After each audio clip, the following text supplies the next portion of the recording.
Okay, let's do sound check. See Farsight and our crew. We're waiting. We'll see who's around. Hello. It still trips me up that I Hello. can't see Darren on our little Skype Yeah, thing see, here. I have a picture of him on my second screen just to. Well, I have a picture, but it's just like his LinkedIn picture, like where that half smile, like, hey, give me a job. Like, hey, I'm important. My name's Hey, I'm Darren. wearing a tie, but I don't really like it. So I guess exactly. we could go to Discord, but then all my overlays, which I paid money to get made, are like messed up. No, So this is fine. Yeah, it's a minor gripe. No, don't. Yeah. If you paid money, real hard dollary dues. All right. I think our sound is good, but nobody has replied in the chat. So Nick's face is the only one I want to watch. yeah. Okay. It is. Well, it used to be pretty. Age and having a kid has not been cut. All right, let's do our little pause. Dramatic pause for drama. All right, welcome everybody to CanHammer Podcast, your source for 40K from the Great White North. I've not said that actually in a while. I dropped that for some reason, unintentionally, because it's a cool phrase. It's like a little catchphrase for us. So I'm bringing it back. Your source for 40K from the Great White North. And rich, velvety voices. So Nick has developed a man crush on Steve Jall. Yep. Of 40K 100%. Game Changers, which so I listened to a bit of it today because I had to see what the fuss is all about, and I gotta say he's got a really good voice for like. He does. I think he's a radio announcer or something, right? Like normally. Yeah. He works in radio in New Zealand. Yeah. Yeah. So like, if you want to listen to like a podcast where like it sounds like a professional doing it, as opposed to like a bunch of novels like us doing it, listen to 40K Game Changers with Steve Jall, and it's also because he is a professional doing it. He is a professional doing it, yeah. But yeah, it's pretty cool. He was talking to Chapter Master Valrak. You know, Chapter Master Valrak. Yeah. And so I guess he's making his way. When he gets to episode 300, he might talk to one of us. So yeah, I'm waiting. In the 300 to 400 range, but.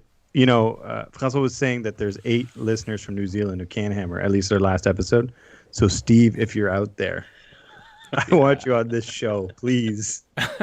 Nice. And shout out to our listeners in New Zealand. That's awesome. Yeah, exactly. So, hey, hit us up. I'd love to have you on the show. Yeah. I don't know any Kiwis. I know a bunch of Australians, but I don't know any people from New Zealand. So the last show got 52 downloads in Australia, so they're out there. What? There we go. It's probably just Denise and his friends. So all right, it's episode 203. I'm joined by my usual co-hosts Francois and Nick. How are you guys How's doing? it going? Hey folks. So tonight there's no specific topic. We're going to try this loose format, and we're going to touch on a bunch of different things and just kind of go where the conversation takes us. I've put out to the audience at large for questions, and of course, people in the chat can ask us. And tonight, it's Ask Us Anything. You can ask us whatever you want, either myself, Francois, or Nick, and we will try and answer it. So this is like a trend on social media, these Ask Me Anything sort of things. Have you guys seen these? We've asked people all sorts of weird things. Of course, those are usually famous people who maybe have interesting answers for things, whereas this is just us, so. I mean, we're not famous. Maybe we'll have interesting things to say. No, maybe we're locally famous. I think we're locally famous. Although I still walk into GW and they still have no idea who I am. But I remember once in ancient times, in the before times, when OnePlus Armor was a thing, I went to a tournament and somebody had recognized me. I felt like just this much famous that day. I was like, oh, thanks for watching the channel on our like crappy handycam battle reports or whatever. That since died out. Your heart grew 3 sizes that day. Yeah, I don't know if it was heart disease or that, but one of those made it grow 3 sizes that day. So I was listening to it's not the latest because one just came out like yesterday, but the more recent episode of Mob Rules. And Mob Rules is a great podcast, by the way, people. If you're looking for a podcast that doesn't take itself too seriously, is quite funny, and so that's Mob Rules for sure. And so they were talking about they had Val on, of course, and Val was talking a lot, and and talking about when he came back into it, like, and the podcasts that were around at that time, of which CanHammer was one. And mentioned it a few times, and really they just started talking about how people were really salty at that time because fantasy just got blown up. And of course, Logan's name came up when talking about the saltiest people, and I thought that was hilarious. That's hilarious. Shout out to Logan. Haven't seen Logan for ages, and he just posted a picture on his Instagram, which is either furniture for a dog or for a baby. I haven't figured out which one it is. Well, I'm hoping it's for a dog. There's toys. Because like a pad. I'm going to have words if that's for a baby. It didn't look like lifting gear, so it was something coming soon, apparently. So. Well, I don't know. Maybe he hasn't been lifting that much and so needs lighter items to lift. I have no idea. Yeah. Well, so you won't be seeing any bat reps coming soon because Ottawa is more than likely heading to a gray zone lockdown, which is one step above shutdown. Did you know there was a shutdown level? I did not. Yeah, so I thought lockdown was the worst. Like, you're locked down. What could be worse than that? Shutdown, total system shutdown. That is actually the last level. Which is I can't even fathom what that means. Yeah, I mean, it's actually I feel like there's a lot of levels between lockdown and total system shutdown based on the connotation. Yeah, I think most people don't realize there's a shutdown level, which is below lockdown. But it looks like our COVID is spiking again. Thanks very much, people, for taking unnecessary trips out and shutting everyone down. So we're going to be locked down again, almost certainly. And I suspect schools will stop as well, unfortunately, which is the big pain in the butt.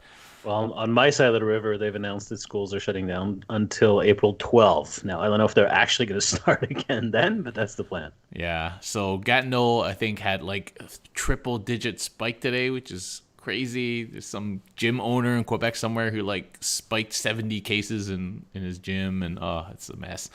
And of course, the vaccines, while speeding up a little bit, it's still woefully inadequate. They just cut out one vaccine for people under 55, and it's a real mess. So, and your curfew now is like pretty back to 8 p.m. Yeah, 8 p.m. Yeah, or 8:09. I think you said it was. Well, that's because that was a typo, but yes, 8 Pretty p.m. specific. 8:09. 8:09. Yeah, we don't have curfew, but like that's pretty serious. Maybe you should. Maybe we should. Like, serious. Like, all you have to do is like red shutdown, which is still like don't go out unless it's essential, right? And what's essential? Buying food. Apparently yoga pants is essential because lineups at Lululemon is a thing every day of the pandemic. And it's like, what is essential? You can go do that by yourself. Don't bring your whole family. Don't bring your extended family to go to Loblaws with you, right? Like, it's like there's no respect for that at all, even in red lockdown. And so now we're back in gray lockdown. So thanks very much, people. Thanks very much. Okay, so you won't be seeing live games soon, I suspect. Maybe not till May, hopefully. I don't know, end of April. We'll see how long it goes for. It's kind of depressing because everything was just starting up again, and then it's like. Well, I played a game yesterday. Yeah, so you played a game against Charlie. Yeah, I played outdoors. I traveled all the way out into the very far boonies where Charlie now lives. It was the furthest I'd driven in 6 months. But it was really worth it. I played it. We had a great game. We set up the table like kind of half into his garage with the door open, so we had good ventilation for safety, and it was really great. And you won. I did, yes. I played for my first outing with the Harlequins, and Charlie played his first outing with the Necrons. And so we were both piloting unfamiliar armies, but I am familiar with Necrons, so I had that going for me. I think that gave me a bit of an advantage because I know what Necrons can do really well. And it's Harlequins are really, really fun, man. It was just really, really fun to be able to dance around the blocks of warriors and move bikes all the way across the table. And literally dance. I was like in every corner of the map, trying to stay away from the Satan and the Silent King. It was a really tactical game. I had a blast. All right, and you blasted him. It sounds like. Well, he had models on the table. Like it wasn't a complete blowout. I think the end score was something like 87-73, so high scoring game on both sides.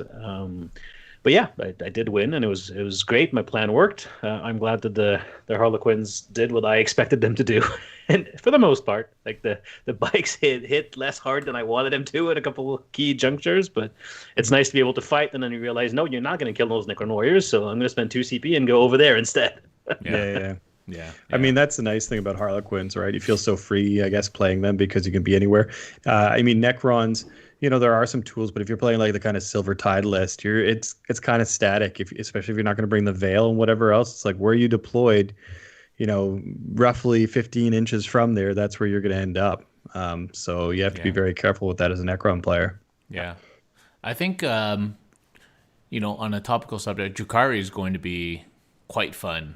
I think it's going to be hyper mobile. It's going to be lots of little units, surprisingly hard hitting, and maybe I'm not sure how hard wearing they're going to be, but they're certainly going to. They seem like they're going to be pretty kind of nifty to pilot around.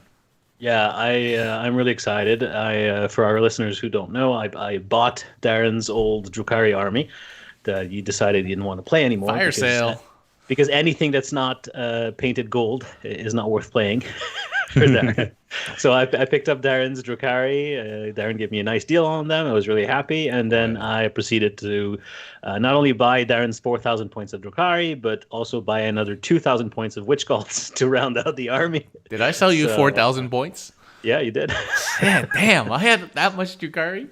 Yeah. Oh, man. And I didn't even have any witches and barely any Cabalite stuff. That was like all profit stuff. Yeah.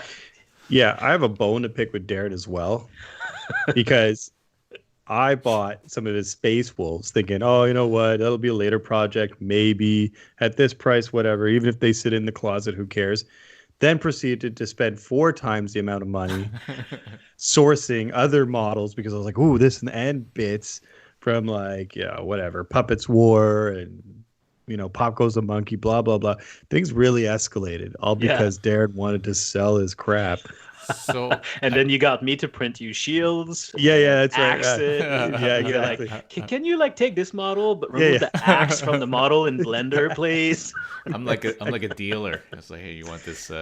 It's a gateway drug. That's right.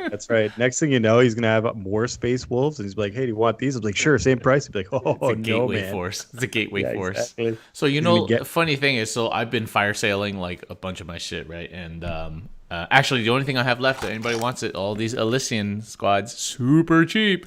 Use them as scions, but I've sold everything. So I sold those Metal Sisters. I sold everything I was selling. I sold a Knight. I sold a Thunderhawk. Like I sold a bunch of stuff. And the Space Wolves, I didn't even remember that I had. I have them so long, and they're just tucked in the battle foam in the corner. Those are the ones I got commissioned in Australia for some reason. And they're Did they're you really ever nice. actually play with them? I played with them a few times. I remember. Yeah, when Wolfen first came out, I played with them a lot. The first RTT of 8th edition, I played Mastodon with 15 Wolfen. So I totally forgot I had them, and I'm like, oh, well, I don't need these, obviously. So I didn't think anyone would buy them because like the Iron Priest is legended, the guys on bikes are legended. Like half the stuff I have is legended, but Nick wants them for some reason. So I remember when you bought the army, and I was like, oh, those look great. And I've always loved Space Wolves. Like I'm not a big Space Marine player, but I've always loved Space Wolves. Like, oh, I really like that army. And then you're like, oh yeah, I'm gonna basically give it away. I was like, oh, I have to. Yeah. I mean, the Iron Priest on Wolf, like they have chaplains on bikes. I'm just gonna say he's a chaplain on bike. Yeah. And if I'll have the chaplain on bike models. So if somebody gives me a hard time at a tournament, I'll be like, okay, you nerd, fine. I can't remember who painted the army, but he did a great job. And the Wolfen looked great, and then the Drukhari is like, it looked like after a very cursory read of the book and listening to Skari that I would need to play it to buy a whole bunch of other shit, and I was like, I can't do that. So then I'm like, who wants a Drukhari? I obviously have not played the army yet, but I've read the book carefully, and I think what you had still had play. I think you can definitely still do a really good Coven army. It's just not going to be the old Prophets of the Flesh style in the same way, but the Uraks are still really great. It's an 8 points a model, still very durable. Your Talos and your Grotesques are still really, really good. The Grotesques, I think, may have play, but of course, the flashy stuff. If you just look at what jumps out of the page in the current codex, it's the witches. The witches definitely are going to hit hard. What I'm thinking now is what I want to play is 5 raiders, 2 ravagers, and then all the witches that can fit in that. Yeah, and you just fill them with witches. Yeah. Yeah. If I had kept my Daughters of Cain, because those were what I was using as witches, then I probably would have kept my Drukhari army. But that army's long gone, so I'm like, I'm already like dawdling on this Dark Angels army, so I'm like, I'm not gonna get around to it. So yeah, it's fire sale. Boom. I've purchased some witches. I'm going to paint them up, and then that army will be back in your basement for a game as soon as we're allowed. There we go. You will see them.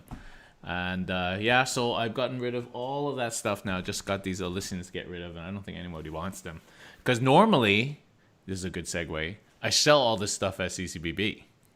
Yeah. But unfortunately, if you don't follow our Facebook page, CCBB will not happen this year because we just, even if COVID was going in the right direction, it would be dicey. And now with us going back into gray and stuff, like it's just not going to happen. So, and we would normally have to start planning around this time and start putting the money down and stuff. So CCBB, unfortunately, will not happen this year. And we're not going to try and like sub it in somewhere else. We'll just bring it back next year, big and bad.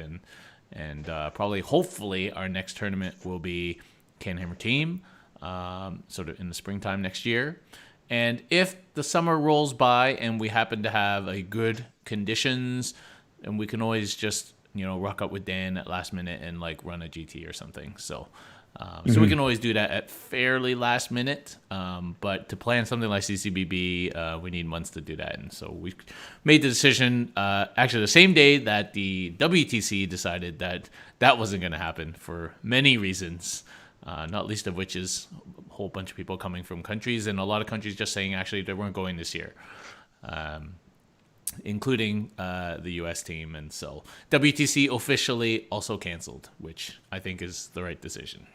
I mean, it only makes sense. I couldn't imagine being an organizer, like even just not just for CCBB. CCBB in itself is quite the endeavor, but just to put down that money and all that effort for it to possibly fizzle, and it's it just doesn't make any sense. So, I like you said, if summer goes well, and it looks like there's opportunity there. I'm sure with some help we can pivot and run a smaller GT somewhere, and that'll be enough probably for the locals. And the TO guys will come down. So, yeah.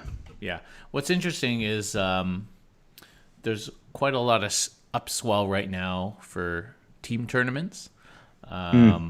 And so the thinking is, whether we actually maybe swap the two around, or do a team format, or who knows. But CCBB has a lot of history behind it, so we probably won't change it in that way. But there's a lot of people wanting more team tournaments these days.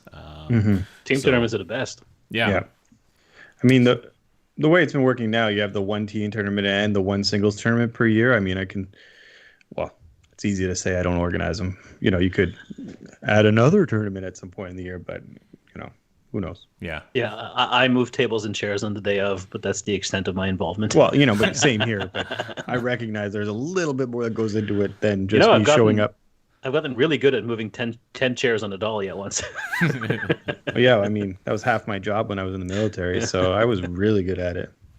Shout out to Jim Vessel, who's in the chat right now. Do check out his new channel on YouTube. It's called Duplicity Studios, I believe.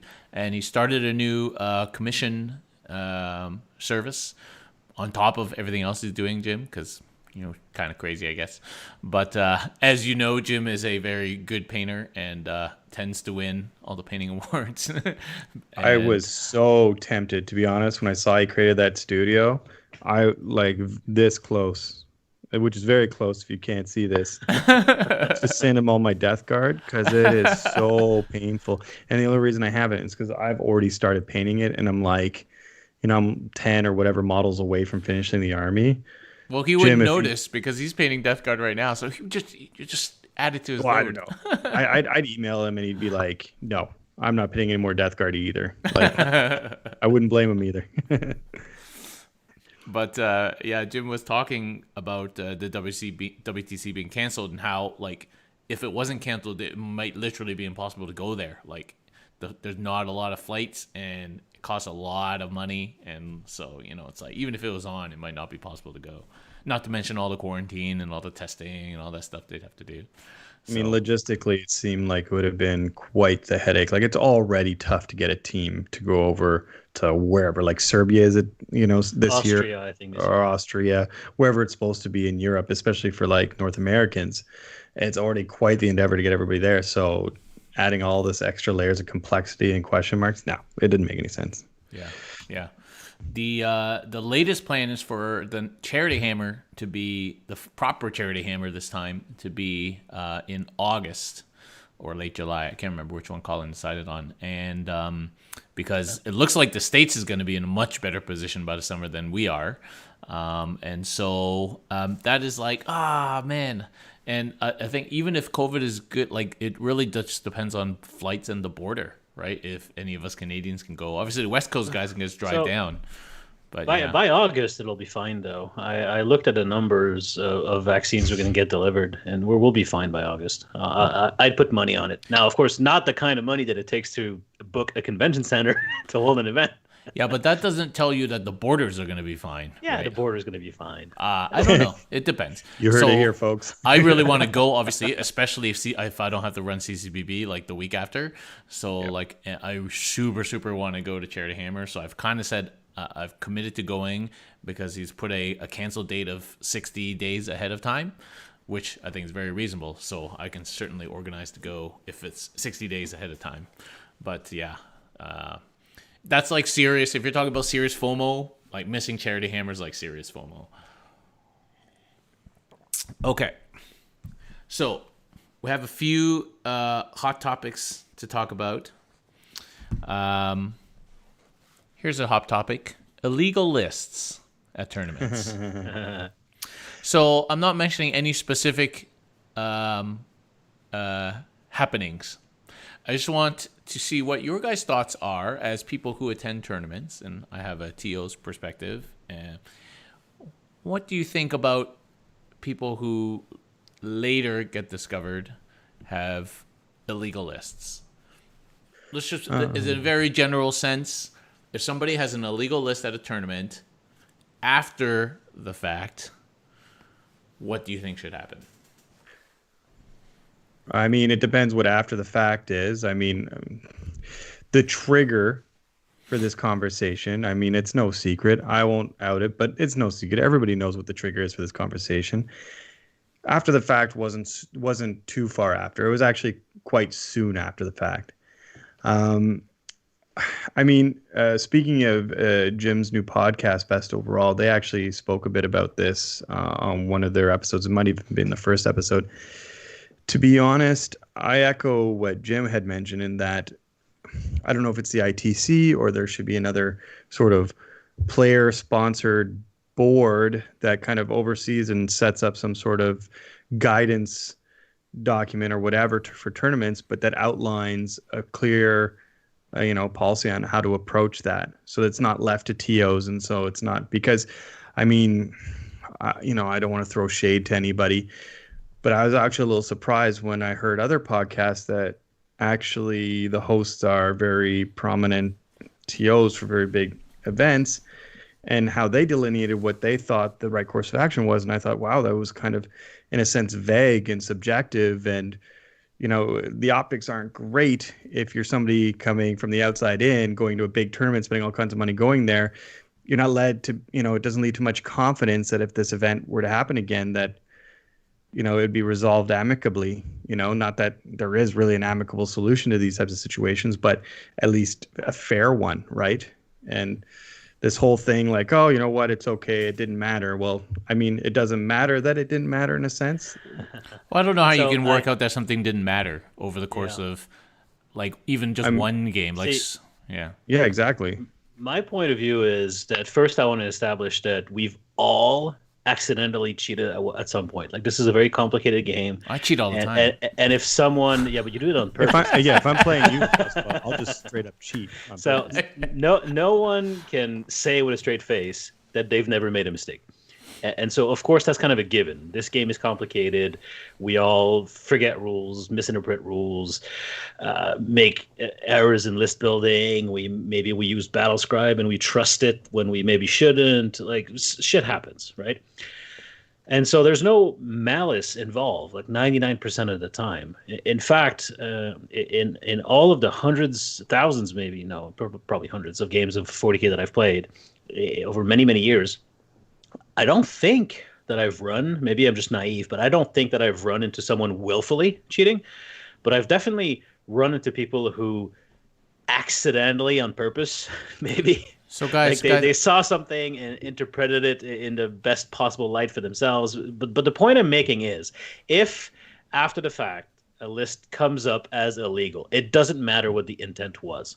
The fact of the matter is, if the list is illegal, then the win should be forfeited. And I don't care that it didn't change anything. I don't care that it was a good faith error. That doesn't matter. It just shouldn't. At that point, it's no longer a win. That's well, my point of view. so that's my point. See, we weren't discussing cheating. We're discussing illegal lists. A Yeah. list is legal or illegal, regardless of intent. You can remove intent out of it. It's either this is one of the one of those very few times in life where you can have certainty. It's either legal or it's not. It's either legal or it's not. If it's 2,002 points, it's illegal. If it's 99, it's illegal. Like so, and there's it's pretty clearly said, I guess, what is legal, what's illegal. Although you may make a mistake, yes, but my point is that it's illegal or it's not.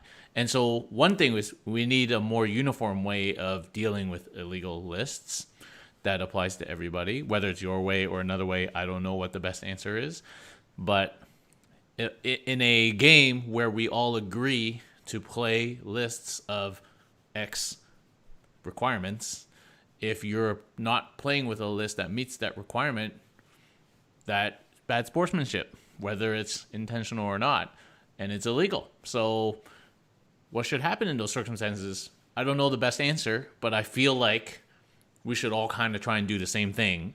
And like, this has gone on forever as far as I've been in the hobby. Las pistol, extra bolt pistol. Like Plasma and pistol, sometimes those whatever. people get Extra misericordia. yeah. Sometimes people get slammed for that. Like some people have been raked over the coals for having extra bolt pistols. I remember that one quite clearly. And some people are just like, oh, it didn't change anything, it was fine. So it's like, it just needs to be more that's uniform. my point about the optics of it. That's my point about the whole optics of it is how come, if there's a certain player that we don't like, they get raked over the coals, but then there's some other player that we're a little sympathetic to, then we're like, oh, well, I mean, the player we're referring to, I don't actually know this person. Based on what I've heard, seems like a nice person. Like you guys said, not intentional, but like whether intent was there or not, it's irrelevant.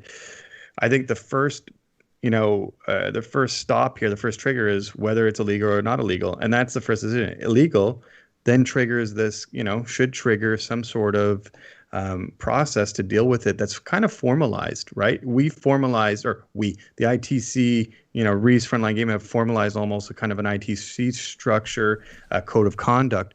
I mean, dealing with this should be somewhere in that, because otherwise you end up in this situation where you're hearing, judges talk about like 32 different factors on how they're going to approach this, when it's like, it doesn't make any sense. It's not because you like this person or you think they're nice that, or you didn't think they intended to do it, that the punishment should be, more lenient. No, it should be, and it's not malice. It's not like, you want to intentionally, lynch a person, and you're not, shaming that person for having a legal list. It's just like, hey, man, it's unfortunate. It kind of sucks for everyone, because your opponents now, if they've lost, they have that kind of doubt in their mind, whether they've lost or not because of that error.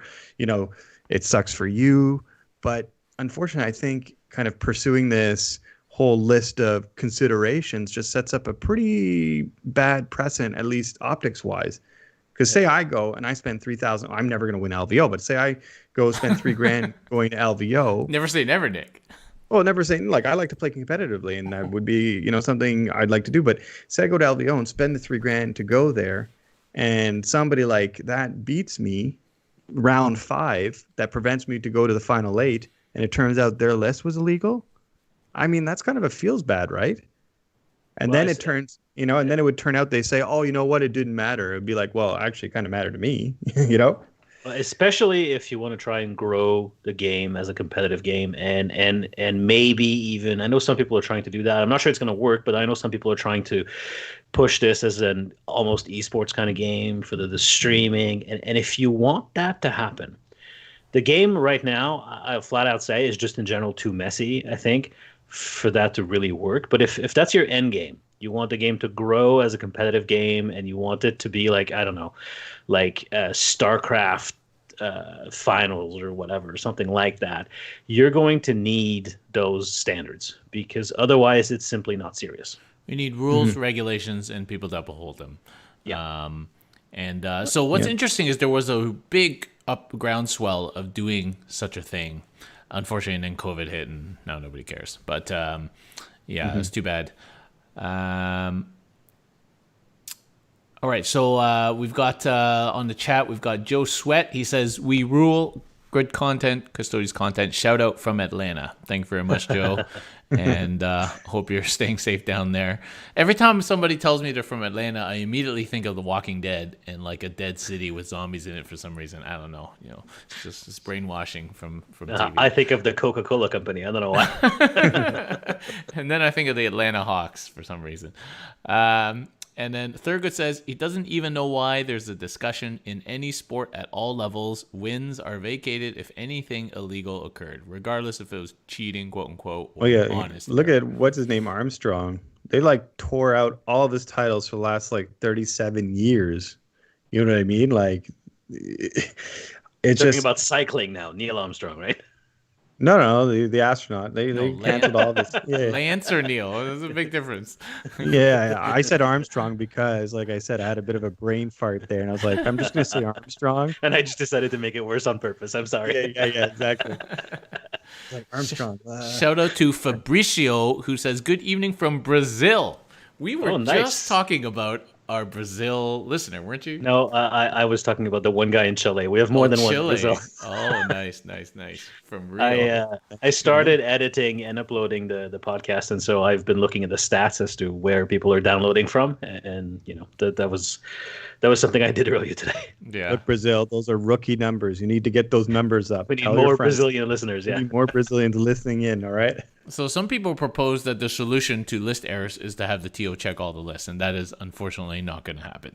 No, TOs are already putting in a lot of free labor, and it's just too much to ask. Yeah. So I mean, it should be up to the players, and I mean, the TOs could set up some sort of peer review process, which is why I'm kind of a fan of the 2-week deadline, whatever, where players have the opportunity to peer review lists and whatnot. That's how it works at CanHammer Team. Like you submit your list, and then other teams look them over and make sure they're legal. And either you have a cutoff where it says if they're illegal, they become legal, or it's just an opportunity to be reviewed, and there's still opportunity for them to be illegal. But everybody's an adult, right? Moving to these tournaments, most people at least. So I mean, I feel like it can be confusing. There's a million books. But to me, you can't convince me, and I'm going to hit a little close to that situation we're referring to, but you're not going to convince me that person... referred to any situation. I mean, but you can't... But you can't convince me that person didn't at least have some doubt as to what was happening in that list. Like, they didn't at least have some doubt that was not, okay, right?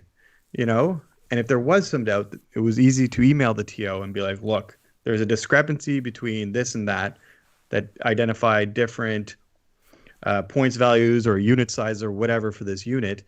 Could you please clarify? I mean, that's since the beginning of Warhammer tournaments in 253 BC that people have known that you can call the TO to clarify something. Yeah. So for CanHammer team, as you mentioned, what we do is we have a list deadline, and then a team is assigned 3 other teams' lists to go over, and they point out mistakes. And I'm sure you could do a peer review system like that just for a singles tournament for sure. The one issue is it does add a lot of work to the TO, because it's really the TO who has to make the changes, because you're allowed to correct mistakes but not really change anything. And there's a small but significant difference there in what you're allowed to do, because now all the lists are out. So, yeah, there's still administration, coordination of all that. That's labor intensive. Yeah, and then you have to and so it works for the team format because that's kind of what it is. But for singles, that would be difficult as well. So, I mean, singles, you could also, as in like, we're going to LVO. Say we all go to the next LVO. I mean, it's almost as if I can take my list and email it to Francois and be like, hey, man, can you double check this to make sure I've dotted all my T's and crossed all my I's? See, that's on purpose. But anyways, can you double check that? And it's like, well, no, looks good to me. Or could you double check this? Hey, you can't take warrior squads in 30s. Oh, yeah, shoot. Okay, I'll take them in 20s then. Like, I mean, yes, I'm simplifying it. But, I mean, either you do the due diligence, or you don't do the due diligence, or you do the due diligence and still make a mistake. But I mean, that's kind of the risk. I mean, that's part of it. And I just think I think we're going for the lesser of two evils here. The bigger evil is letting these things slide and setting up, I think, not a very good precedent. So here's an idea of how to fix this problem. If GW gets their act together, makes the app work, makes it accurate, and gives it a, check my list button or something, and it gives you a check mark, and then that is what uploads to BCP as the new standard. I mean, BCP does that, I think, but for formatting. Yeah, but so that is what would be a solution. And then on the day, if it's been checked by GW app, then it's legal, regardless. If they made a mistake, then it's their mistake. In 2042, we'll have that. Yeah. I think in the meantime, maybe to save some headaches, I know before it didn't have to be formalized because it was usually just one document for one set of rules on top of the facts. But now between the app and whatever else, there seems to be kind of two sources or multiple sources for what would be the same rules. Yeah. I think, to save themselves some headaches, the TOs could formalize in their packs what the official source of rules will be. So if it's the hard copy book, to them, that will be the default source of rules. So if there is a discrepancy between the hard copy and the app, the hard copy takes precedence. And in that way, they kind of save themselves headaches. I don't think TOs should have that responsibility. Why can't the company freaking just get their act together? Whether they should or should not have that responsibility, to me, is kind of irrelevant. It's like, this is the situation that we're in. I mean, I can email GW, be like, please fix the app, but they're not going to care. They're going to email them, Nick. Email them. Yeah, exactly. They're going to proceed with their project plan as they see it. And in the meantime, like ITC did years ago and whatever else, there has to be kind of just a Band-Aid fix, which could be something like that, where it's all you write in a list.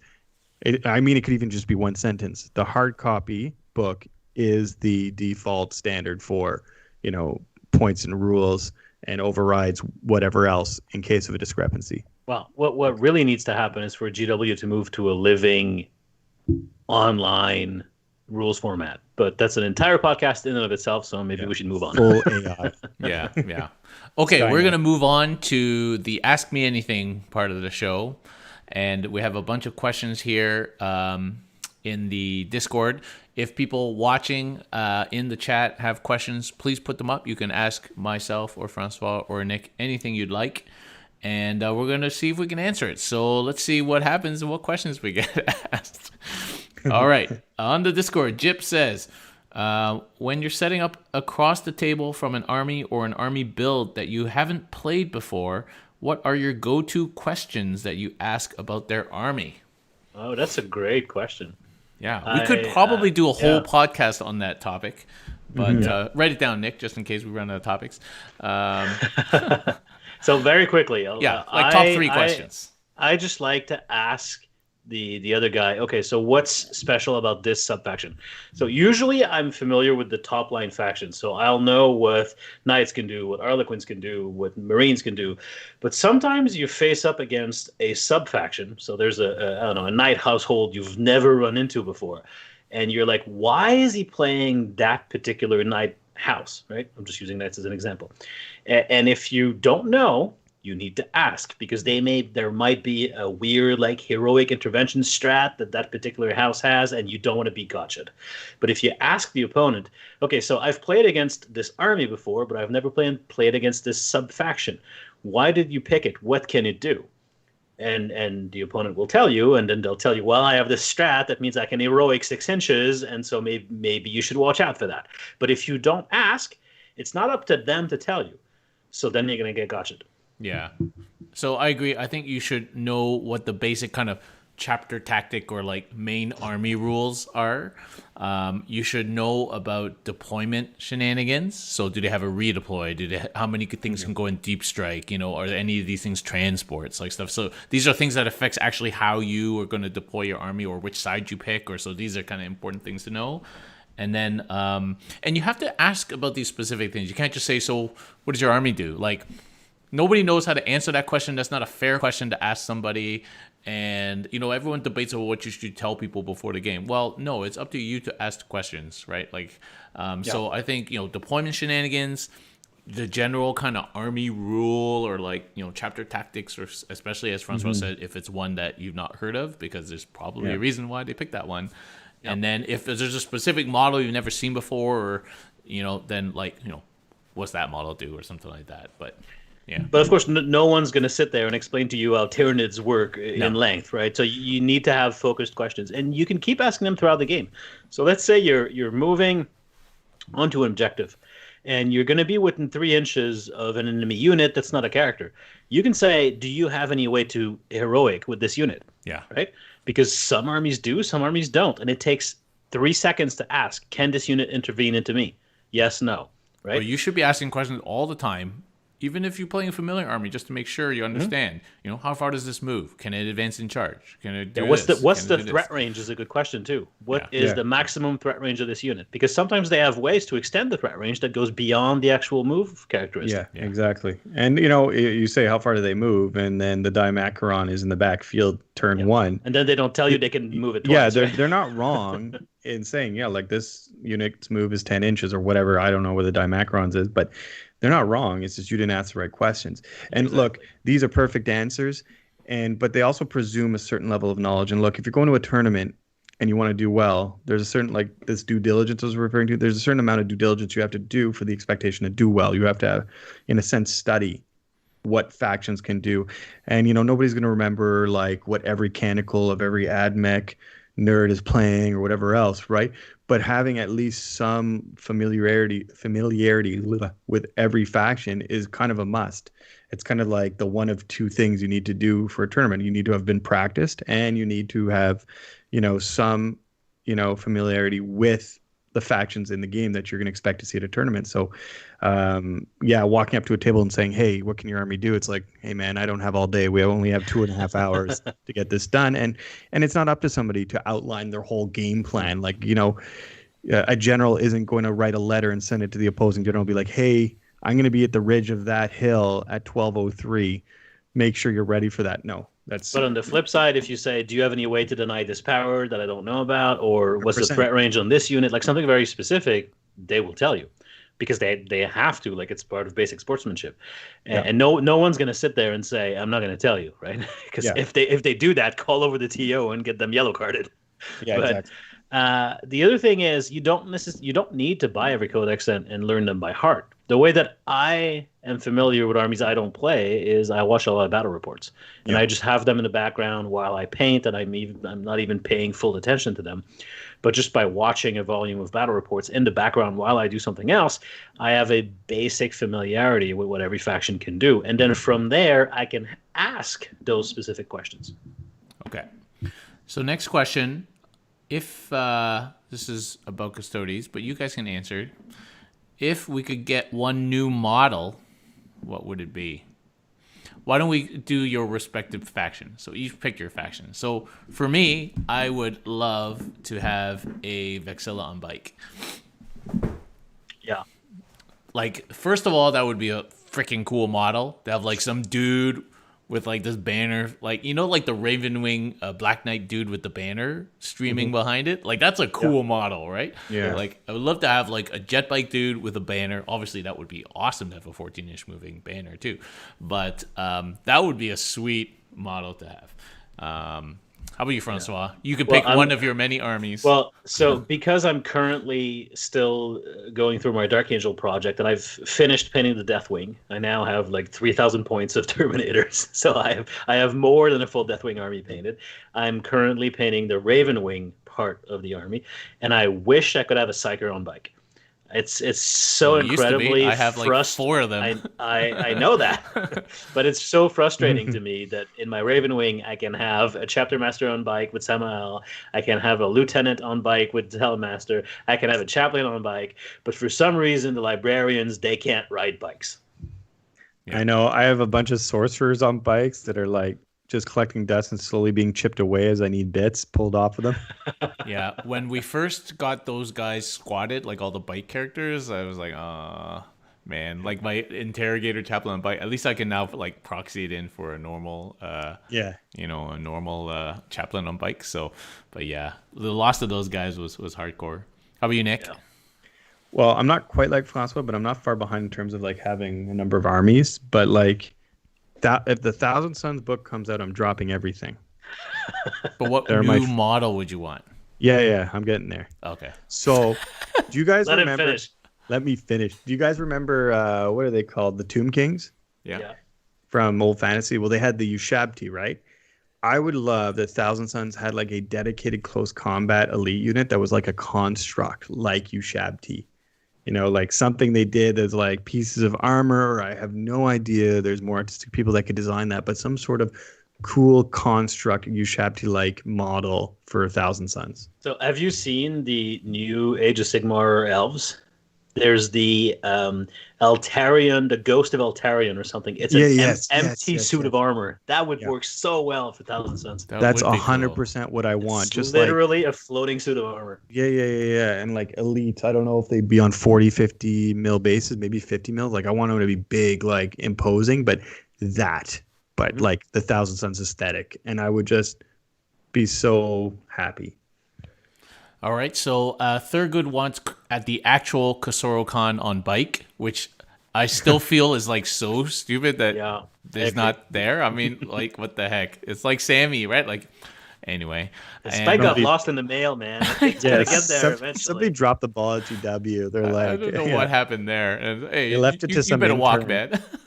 Yeah. Especially since they released the Outriders like right afterwards. Like, what were they thinking with that guy whose lore and entire history is being on a bike? And they released him on. It's White Scars and I really maybe they were worried like balance issues, him being too fast. I don't know. Don't get me wrong, I love my White Scars, but my White Scars army is all infantry on foot. Like the White Scars are the Marines that jog the best, which is so weird.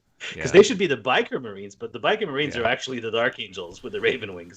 So Black Eyes brings up a nice one. The Custodes would like an apothecary, so we can get our old 90 point models back. In the lore, you have them. I'm currently reading one of the Christopher Walken and Girlfriend novels. I forget which one it is, but it's he gets hurt in the Siege of Terra. Well, the second one, the one with Guilliman, and then he spends time in the Apothecarian of the Custodes, and it's actually nice to see that side of the lore of the Custodes. And then there's no model to. Yeah. Okay, so. It's very Darren. nice. Darren is rubbing off on me because I play. He's starting to read custodian books now. I play against Custodes so much that I've kind of become invested in their lore. I know he does that, eh? Like I'm trying to convince him to tell me to allow me to read. What is it, Fury of Magnus, and like without having to read the whole Siege of Terra. But he's like, no, you got to read the whole Siege of Terra. You do have to read the whole Siege of Terra. We will talk about Fury of Magnus at some point when you get. Oh, I'm on Solar War now. How many more do I have to read? Through 2 more, not counting that little book that you don't have to read. What's the first one? Fury of Magnus is really good. It's like a short book. It's really good. and some cool stuff happens in it. No spoilers, but Yeah. all right. Let's go back to questions here.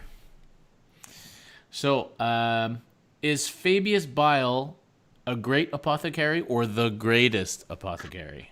I don't know. Are there any other named apothecaries that we know? Not that He's comes the to only one mind. I know of, but No, maybe I mean there there's, might have like- been some in the Horus Heresy that were like kind of side characters and whatnot, but I can't recall. Like, no, Fabius Biles, the OG, best one. yeah. Okay, Silk Addict asks about board games. So this is a big rabbit hole for me. Yeah, well, we could do an entire podcast on this. I'll just say that myself, Francois, and Barney and Phil played Gloomhaven at the beginning of the pandemic last year for quite some time on Zoom. That was fun. I play board games like almost every night, every weekend with my family. We're playing Clank Legacy right now. Whoa, whose mic is like making weird noise. Is it mine? Yeah, I don't know. I'm hearing it too. Somebody's mic is making weird beating noises. Is that mine? Hello, hello, hello, hello. I don't know. I don't know. It's a little bit better. Anyway, and so my family currently working our way through Clank Legacy, which is a great legacy board game. So anyway, yeah, we could do a whole cast on board games. In fact, there are whole people who do channels and stuff on it. And I've been tempted to add board games. Do like a board game special for April Fools. I have been tempted to add board games to the channel, but I won't. It's a totally different genre. We could do one off. Like let's talk about our favorite board games. Maybe we should use the new one, the new Warhammer Quest that's coming. Yes. We could play that and then talk Curse about City. Curse City, yeah. Yes. Yeah. So I've ordered a copy. Have you guys ordered a copy? it. Oh wait, are pre-orders out for that? Wow, they're I probably all sold quote out unquote already then. ordered a copy. Okay. You pre-ordered a copy. I gotcha. Yeah. But yes, I'm gonna buy one. Yeah. Well, I don't need to now. You both have it. Are gonna get it. All right. Protocultures asked, what would it take for us to play TTS? So I'm never going to play TTS. I'll tell you what would allow me to play TTS. If it was actually like a game where things were a bit automated, as opposed to me having to move this stupid thing one by one, like to So you want to play Dawn of War? well, sure, whatever. But like, I want to be able to play 40K, but where I don't have to like manually do everything and like move the dice over. Like, no, that's crazy. So, yeah. Are you still playing TTS? Well, I've played TTS. Played it like a couple of weeks ago. I think the last one was against Jeff. I mean, it's okay. It's like it's serviceable. Of course, I was playing that when I was on sabbatical. I had all the time in the world. Now, like work, family, and I want painting and whatever else. I live in like kind of a semi-rural area, and my buddy lives alone. So policy, we can actually play in like real Warhammer games. So I don't feel the need to play TTS anymore because I actually can play Warhammer every week in person. I mean, we follow all the protocols, all the distancing and masks and stuff, but because he lives alone, we're allowed to do that. But yeah, so I mean, at the moment, if there was this like big TTS tournament, I would consider it like with our friends and whatever. But until then, I mean, I just don't feel a big drive right now for it. Yeah. I tried really hard to like TTS, but it's just not doing it for me. If I'm going to sit on my computer for hours on end, there's better games that I can play. I'll play Valheim. And and I just missed the actual, I don't know, tangible aspect of Warhammer. Yeah. Yeah. Okay. So there's some rumor swirling around in some circles of, and maybe because of recent books being released, that we may see someone like Valdor or even an Emperor model. Oh, I doubt the Emperor. Emperor's not, no. Biggie's not coming out. No. But the You don't think yeah, that could it ever turns out happen? Retcon? No, because that Well, would what be is the it? They end already- of the it's- story. The Bag of Skulls. They already submitted that. They already like sell that now for the Who Emperor. knows? I don't know. Bag of Bones. Undead. He's making a bad joke. Do you guys think there's going to be another Primarch? Yes, definitely. Valdor. Maybe there- Valdor will be the. There's going to be Primarch. multiple Primarchs coming out because that's just the logical expansion of the story is to keep bringing back whatever Primarch isn't officially dead, and maybe some that are, right? And we haven't It's seen this Supreme Commander keyword being used, like, hardly. less than I expected. Yeah. Yeah. Was there one for Drukhari actually? No. Uh, yeah. I mean, there's Mortarion, Basically, the Primarch level characters are getting Silent it. King. That's Yeah, why they'd have to be Primarch level. Yeah. But yeah, what is it? They revealed that the Yellow King or something is Valdor, possibly, and that there's some question whether Valdor is like navigating the warp or No something. spoilers. I still got to read that book, but yes, I have heard this. Yes, Oh, that's where this anyway. question came from. Yeah, from you've heard the somebody. same thing I've heard then. So Yeah. Valdor might be the new Horus, actually. So Yeah. looking forward to that. Yeah, there we go. Would you ever play 30K? in the abstract, yes, because I think it's kind of cool as far as like a setting and a lore. But I have trouble trying to fit two rule sets in my brain. When I used to play Age of Sigmar and 40K at the same time, I'd keep making mistakes in both rule sets, and so I'm really concerned that if I start playing 30K, it would really impact my 40K playing. I mean, he did that with fantasy in 40K. So can you imagine, right? So Yeah, I don't know. Yeah, I'm like you. Like, I mean, I ditched on my AOS just for not wanting two game systems. So yeah. yeah, I'm the same way. Like I sold all my AOS as well.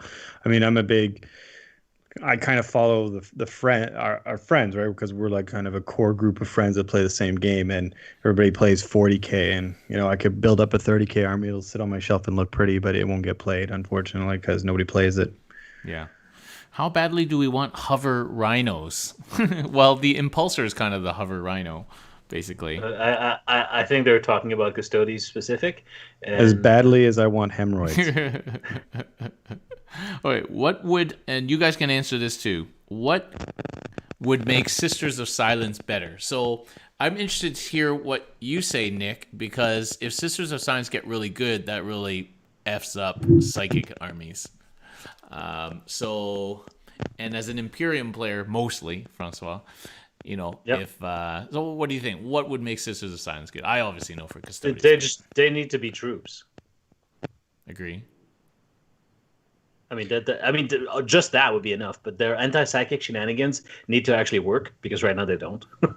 I mean, I'm not entirely sure because I never see them. I'm not entirely sure what they do. You just can't target them with psychic powers. It's like mini Calexis, basically. I mean, in itself, that's not bad. The problem is most armies that bring psychic powers, like say you were to screen whatever your important stuff with sisters to prevent psychic issues, you could still just kill the sisters and continue doing your psychic issues, right? I don't know. I mean, I feel like Francois said, I think is probably the most important one is they're competing. I mean, they go in Custodes armies. They're competing for already very valuable slots like elites and whatnot. Is that what they are? Yeah, Elites? elites, yeah. Yeah, so yeah, they're competing in there. Whereas a custodian player probably wants a cheaper troop unit. So I feel like if you moved them into troops, you'd probably see them quite a bit just by virtue of having a cheap troop unit that can sit on objectives. And then in the event you play like Thousand Sons, if they have a good book, at least you have them to somewhat combat their trickery. Yeah. I mean, So my great idea, which GW didn't take up, was to allow us to death watch them in. So instead of running sisters as units, we would be more like the lore, and a unit of custodians would have one sister in it. And just to prevent that whole unit being targeted by psychic powers. she could confer some kind of psychic protection, like a 5-up film of pain or something. I don't know, some kind of psychic protection to the unit, and so that would be like what happens in the lore. That would be a cool way of integrating sisters into the army. They could take a blade of wounds if they're useless, and that would be sweet, right? But anyway. I think that's actually clever. If it's like the 5-up feel no pain thing, not if it's like you can't target that unit at all with psychic powers because she's there, because then it's just like, okay, well, I'm Thousand Sons, might as well just pack up my crap and That go. would be super sweet too, but yeah. Okay, Rade asked us again, do you think we could see a major retcon or change in story to bring back the Emperor, and would we want to see that happen? No and no. Bring back the Emperor. I mean, I guess it just wouldn't make sense to bring back the Emperor, to be honest. It's just it goes against the whole setting of this desperate, grim universe that's lost its beacon, right? I mean, or at least for the Imperium. But we don't know where the story's gonna go. I mean, Well, the Emperor is too much of a, I don't know, a Deus ex machina. Like you bring him back, and he's kind of too powerful. Yeah.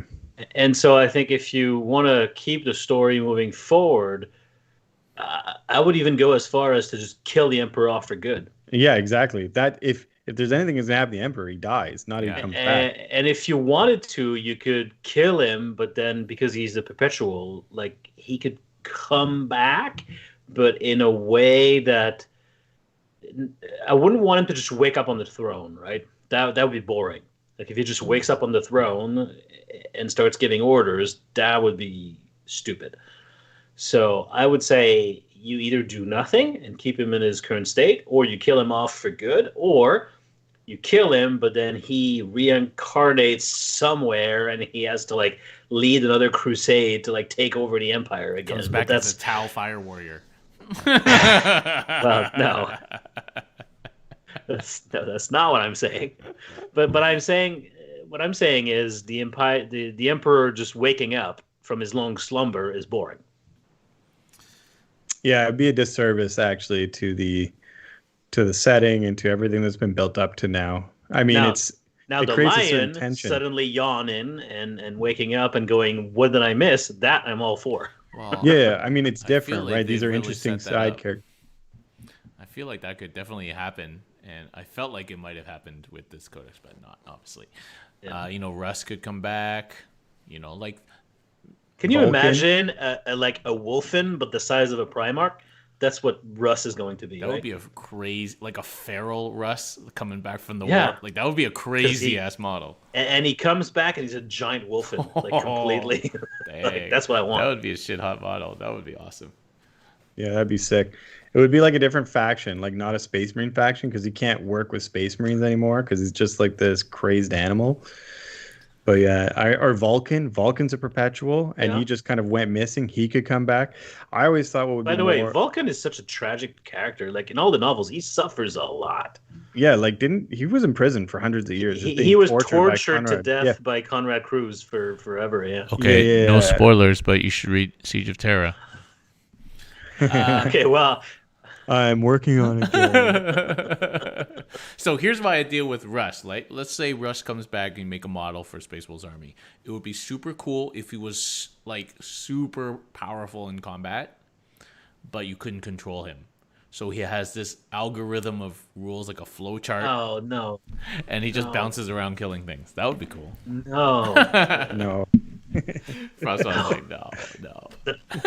no. Come on, it would be cool.